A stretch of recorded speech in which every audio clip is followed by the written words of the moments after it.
This channel does not promote any violent, harmful, or illegal activities. All content provided by this channel is meant for an educational purpose only. আর এই মুহূর্তে আরো একটি গুরুত্বপূর্ণ খবরে নজর রাখতেই হবে আমাদেরকে। পাসপোর্টে পদবি পরিবর্তন, ব্যাংকক যাওয়ার চেষ্টা করছিল এবং কলকাতা বিমানবন্দর থেকে গ্রেফতার করা হয়েছে একজনকে।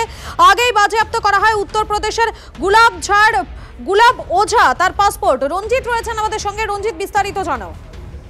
দেখো, পাসপোর্টে পদবি পরিবর্তন করে ব্যাংকক যেতে গিয়ে কলকাতা বিমানবন্দরে অভিবাসন দপ্তরের হাতে আটক গোরখপুরের বাসিন্দা গুলাব ওঝা এবং নিজের আসল পাসপোর্টটি বাজেয়াপ্ত হয়ে যাওয়ার পরে পদবি পরিবর্তন করে পাসপোর্ট বানিয়ে কলকাতা থেকে ব্যাংকক যাওয়ার পথে গ্রেপ্তার এই গোরখপুরের অর্থাৎ উত্তরপ্রদেশের গোরখপুরের বাসিন্দা গুলাব ওঝা। কলকাতা বিমানবন্দর সূত্র মারফত খবর, তিনি গোলাপ কুমার নামে একটি পাসপোর্ট তৈরি করেন এবং সেটি নিয়ে বৃহস্পতিবার কলকাতা থেকে কলকাতা বিমানবন্দরে আসেন ব্যাংকক যাওয়ার জন্য এবং সন্দেহ হলে অভিবাসন দপ্তরের আধিকারিকরা তাকে আটক করে জিজ্ঞাসাবাদ করে। পরবর্তীতে আটক করে তাকে তুলে দেওয়া হয় নেতাজি সুভাষচন্দ্র আন্তর্জাতিক বিমানবন্দর থানায়। এরপর তাকে গ্রেপ্তার করে এনএসিবিআই থানার পুলিশ। অভিযুক্ত গুলাব ওঝাকে গ্রেপ্তার করে বিধাননগর কমিশনারেটের পুলিশ এবং শুক্রবার তাকে ব্যারাকপুর আদালতে তোলা হয়। কিভাবে এই কাজটি করলো সে এই বিষয়ে তদন্ত করে দেখছে এনএসিবিআই থানার পুলিশ এবং কার সহযোগিতায় এইভাবে পদবি পরিবর্তন করা হলো। নিজের পাসপোর্ট যখন বাজেয়াপ্ত হয়,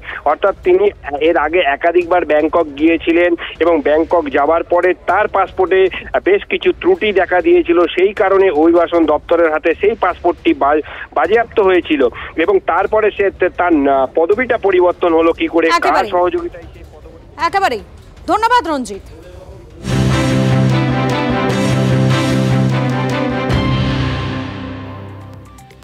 পরের খবর নজর রাখি। রহরায় অস্ত্র উদ্ধারকাণ্ডে কলকাতা যোগ। কলকাতার বৈধ অস্ত্রের দোকানের ৩ মালিক গ্রেফতার। ধৃত ৩ ভাই সুবীর দা, অধীর দা, সুব্রত দা। ধৃত ৩ জনই এনসি দা নামে অস্ত্রের দোকানের মালিক। দোকান থেকে ৪১টি সিঙ্গেল ব্যারেল, ডাবল ব্যারেল বন্দুক বাজেয়াপ্ত। রহরার আগেও ধর্মতলায় অস্ত্র উদ্ধারকাণ্ডেও জড়ায় দোকানের নাম। সুপ্রিয় আমাদের সঙ্গে রয়েছেন। সুপ্রিয়, এখনো পর্যন্ত এই ৩ ভাই সম্পর্কে আর কি তথ্য পাচ্ছি আমরা? শহর কলকাতার একটি লাইসেন্সপ্রাপ্ত অস্ত্র বিপণীর ৩ জন মালিক গ্রেপ্তার হওয়া শুধু নয়, এই বিষয়টা কিন্তু যথেষ্ট উদ্বেগের কারণ হয়ে দাঁড়িয়েছে পুলিশ প্রশাসনের কাছে। তার কারণ হচ্ছে যে এই প্রথম নয়, ইতিপূর্বেও কিন্তু এই ধরনের তথ্য সামনে উঠে এসেছিল এবং এই যে লাইসেন্সপ্রাপ্ত অস্ত্র বিপণী, সেই বিপণীর ৩ জন কর্মী গ্রেপ্তার হয়েছিলেন। অর্থাৎ দিনের পর দিন লাইসেন্সপ্রাপ্ত অস্ত্র বিপণী থেকে বেআইনি যারা অস্ত্র কারবারিরা রয়েছে তাদের কাছে আগ্নেয়াস্ত্র থেকে কার্তুজ এগুলো পৌঁছে যাচ্ছিল এবং মাসখানেক আগেই রহড়াতে একটি ফ্ল্যাটে অভিযান চালিয়ে ব্যারাকপুর কমিশনারেটের যারা গোয়েন্দারা রয়েছেন তারা এক ব্যক্তিকে গ্রেপ্তার করেন। তার কাছ থেকে প্রায় 1000 রাউন্ড কার্তুজ এবং বেশ কয়েকটি আগ্নেয়াস্ত্র উদ্ধার হয়েছিল এবং সেই মামলাতে এবার এই বিবাদীবাগের যে এনসি অ্যান্ড দা যে লাইসেন্সপ্রাপ্ত অস্ত্র বিপণী, সেই বিপণীর ৩ জন মালিককে গ্রেপ্তার করলো এসটিএফ এর গোয়েন্দারা। এমনকি যেটা আমরা এসটিএফ সূত্রে জানতে পারছি, এদের দোকান থেকে ৪১টি সিঙ্গেল ব্যারেল এবং ডাবল ব্যারেল বন্দুক বাজেয়াপ্ত হয়েছে এবং এই বন্দুক বাজেয়াপ্ত করার যে কারণ সে বিষয়ে সূত্র মারফত আমরা যেটা জানতে পারছি যে এ ধরনের লাইসেন্সপ্রাপ্ত অস্ত্র বিপণীতে যে স্টক থাকে কার্তুজ বা আগ্নেয়াস্ত্র, সেগুলো কিন্তু রেজিস্টার মেনটেন করতে হয়। কত আগ্নেয়াস্ত্র পারচেস করা হচ্ছে এবং কত আগ্নেয়াস্ত্র বা কার্তুজ বিক্রি হচ্ছে, কার কাছে বিক্রি হচ্ছে, সবটাই কিন্তু রেজিস্টারে নির্দিষ্টভাবে উল্লেখ করতে হয়। কিন্তু এই যে ৪১টি আগ্নেয়াস্ত্র বা সিঙ্গেল এবং ডাবল ব্যারেল বন্দুক বাজেয়াপ্ত হয়েছে, এগুলোর কোন রকম কোনো রেজিস্টার মেনটেন করা ছিল না বা রেজিস্টারে উল্লেখ ছিল না। আর সেখান থেকে কিন্তু তদন্তকারীরা যেটা অনুমান করছেন যে বেআইনি যারা অস্ত্র কারবারিরা তাদের কাছে চড়া দামে বিক্রির জন্যই এই সমস্ত আগ্নেয়াস্ত্রগুলোকে। ধন্যবাদ তোমাকে। আপাতত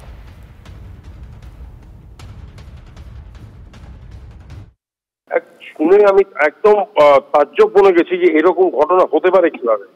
কারণ বৈধ অস্ত্রের দোকানে বৈধ আর্মস অ্যান্ড অ্যামুনিশন থাকার কথা, ওদের স্টক রেজিস্টার থাকার কথা। স্টক রেজিস্টারের মধ্যে কটা রাইফেল, কটা ডাবল ব্যারেল গান, কটা রিভলভার, কটা অ্যামুনিশন, এগুলো প্রত্যেকটা রেজিস্টারের মধ্যে থাকবে এবং রেজিস্টারটা প্রতি মাসে একজন পুলিশ অফিসার, যে মানে এয়ারমার্ক পুলিশ অফিসার ডিস্ট্রিক্টের এবং কলকাতায় হচ্ছে আর্মস অ্যাক্ট ডিপার্টমেন্ট, তারা এসে ওখানে চেক করবে।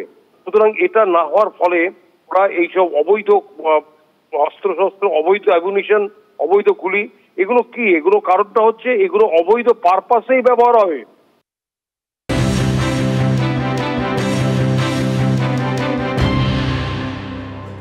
নজর রাখবো মালদার দিকে। মালদাতে সেখানে আবারও উদ্ধার হলো আগ্নেয়াস্ত্র। যেমনটা এখনো পর্যন্ত জানা যাচ্ছে, পাইপগান ও 2 রাউন্ড কার্তুজ সমেত এক যুবককে গ্রেফতার করেছে মালদা থানার পুলিশ। সুব্রতোষ রয়েছেন আমাদের সঙ্গে, সুব্রতোষের কাছে চলে যাবো। সুব্রতোষ, বিস্তারিত জানাও। হ্যাঁ দেখো, শ্যামল শীল নাম যুবকের, সেই যুবককে কাছ থেকে উদ্ধার হয়েছে পাইপ গান একটা এবং 2 রাউন্ড কার্তুজ, এবং এই ওল্ড মালদা ব্লকের এলাকাতে তার বাড়ি, এবং মালদা থানা তাকে গ্রেপ্তার করেছে। এবং এর শ্যামল শীলের বিরুদ্ধে এর আগেও বিভিন্ন অপরাধমূলক মামলা ছিল। এর পাশাপাশি পুলিশের প্রাথমিক অনুমান যে এর সঙ্গে আরো অনেক আছে, এবং অস্ত্র পাচার, অস্ত্র মজুদ ইত্যাদির সঙ্গে সে যুক্ত, এবং একটা বড় চক্র এর সঙ্গে কাজ করছে বলেই পুলিশ মনে করছে। তাই তাকে 7 দিনের জন্য পুলিশ হেফাজতে নিয়ে তাকে জেরা করতে চাইছে পুলিশ। কারণ শুধু শ্যামল শীল নয়, শ্যামল সিংয়ের সঙ্গে আরো কেউ আছে যারা এই পুরো চক্রের সঙ্গে অস্ত্র পাচারের সঙ্গে বা অস্ত্র মজুদের সঙ্গে বোঝাই যাচ্ছে ধৃতের সঙ্গে আরো কেউ জড়িত রয়েছেন কিনা সেদিকে কিন্তু আপাতত নজর রাখছেন তদন্তকারীরা। ধন্যবাদ তোমাকে শুভদোষ।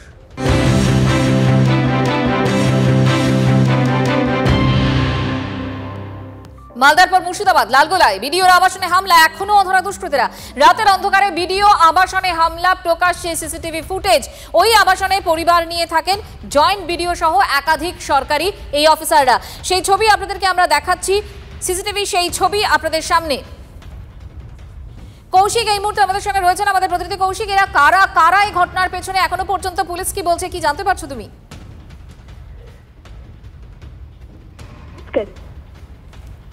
কৌশিক শোনা যাচ্ছে? আরো একবার আপনাদেরকে জানাই, এই মুহূর্তে যে ছবি আপনারা দেখতে পাচ্ছেন TV9 বাংলার পর্দায়, লালগোলায় বিডিওর আবাসনে হামলা, এখনো অধরা দুষ্কৃতীরা। রাতের অন্ধকারে এই হামলা হয়, প্রকাশ্যে সেই সিসিটিভি ফুটেজ। ওই আবাসনে পরিবার নিয়ে থাকেন জয়েন্ট বিডিও সহ একাধিক সরকারি অফিসার। এই ঘটনার পর থেকেই আতঙ্কিত তারা। কারা এই ঘটনা ঘটালো, কারা এই ঘটনার পেছনে, এখনো তদন্তে পুলিশ। নিরাপত্তা চেয়ে থানার দ্বারস্থ হয়েছেন তারা। হঠাৎ এই হামলা কেন, ঘটনার তদন্ত শুরু করেছে লালগোলা থানার পুলিশ, কিন্তু এখনো কাউকে ধরতে পারেনি পুলিশ, যার ফলে এখনো এলাকায় আতঙ্ক রয়েছে। আরো একবার সিসিটিভি সেই ফুটেজ আপনাদেরকে দেখাবো। লালগোলায় বিডিওর আবাসনে হামলা, দেখুন রাতের অন্ধকারে কিভাবে হামলা চালাচ্ছে, মুখ বেঁধে কয়েকজন দুষ্কৃতী এই হামলা চালায়। সিসিটিভি এই ফুটেজ প্রকাশ্যে এসেছে। এই মুহূর্তে কৌশিক আমাদের প্রতিনিধি আমাদের সঙ্গে রয়েছেন। কৌশিক, কারা হামলা চালালো, কেন হামলা চালালো? সিসিটিভি ফুটেজ তো আমরা দেখতে পাচ্ছি, এরা কারা, পুলিশ কি বলছে? দেখো, পুলিশ এখনো পর্যন্ত কিন্তু বলছে যে এরা দুষ্কৃতী, এরাই হামলা চালিয়েছে, এবং একদিন নয়, যেটা এক আধিকারিক জানিয়েছেন যে একদিন নয় 4 দিন কিন্তু এরকম হামলা চালানো হয়েছে। লাস্ট একদিন আগে রাতেও কিন্তু এরকম মুখে গামছা বেঁধে তারা হামলা চালিয়েছে। তবে এলাকাবাসী বা যেসব প্রাথমিক সূত্রে যেগুলো জানা যাচ্ছে যে এই লালগোলা এলাকায় কিন্তু বিডিও অফিসে একাধিকবার যারা কন্ট্রাক্টর রয়েছে তাদের মধ্যে বিবাদে হয়েছে, এবং বরাত পাওয়া নিয়ে তাদের মধ্যে একটা কিন্তু সমস্যা চলছিল এই লালগোলা এলাকায়, এবং সেই কারণেই মনে করা হচ্ছে যে যারা ব্ল্যাক লিস্টেড যারা সংস্থা রয়েছে, টেন্ডার সংস্থা, কোম্পানি, তারাই কিন্তু এরকম ঘটনা ঘটাতে পারে বলে মনে করছে বিরোধীরা। তবে বিরোধীরা অভিযোগ কিন্তু তৃণমূলের দিকে, তবে তৃণমূল এই বিষয়টি অস্বীকার করে যারা এই ঘটনা নজর রাখো কৌশিক, নজর রাখো। যে বিচারপতি রাজশেখর মান্থার নামে তার বাড়ির সামনে কলকাতায় পোস্টার পড়ে, এছাড়াও বিভিন্ন সরকারি আধিকারিকদের উপরে অত্যাচার, গালিগালাজ, কখনো মাস্টারমশাইকে মার। তো সেখানে বিডিও হয়তো ভাগ দেয়নি, হয়তো সৎভাবে ওদের কাজের মূল্যায়ন করেছিল। যেহেতু বিডিওর ওরা ভাগ পাচ্ছে না, লুটের ভাগ পাচ্ছে না, সেই জন্যে তৃণমূলেরই লোকজন রাত্রেবেলায় গিয়ে বিডিওর বাড়িতে হামলা। তৃণমূলের আমলে বিডিও বা বলুন আর পুলিশ প্রশাসনই বলুন, প্রত্যেকেরই কিন্তু শিরদাঁড়াগুলোকে ভেঙে দিয়েছে, যার জন্য বিডিওরা তাদের যে সরকারি আধিকারিক হিসাবে তাদের যে ভূমিকা, প্রশাসনিক যে দক্ষতা দেখানোর, তারা দেখাতে পারে না। দুষ্কৃতীদের তো প্রশাসনের উপর রাগ থাকবে। দুষ্কৃতীরা অপকর্ম করে সেই অপকর্ম ঢাকতে না পারলে প্রশাসনের উপর তাদের রাগ থাকবে, এটা খুব স্বাভাবিক। তার মানেই বোঝা যাচ্ছে যে প্রশাসন সঠিকভাবে কাজ করছে, প্রশাসন দুষ্কৃতীদের রেয়াত করছে না। আর এই ক্ষেত্রেও রাতের অন্ধকারে যারা মুখ ঢেকে এসে ঢিল ছুঁড়েছেন, সিসিটিভি ফুটেজ আইডেন্টিফাই করা হচ্ছে, সংশ্লিষ্ট এসপিকে নির্দেশ দেওয়া হয়েছে কঠোরতম ব্যবস্থা গ্রহণের জন্য।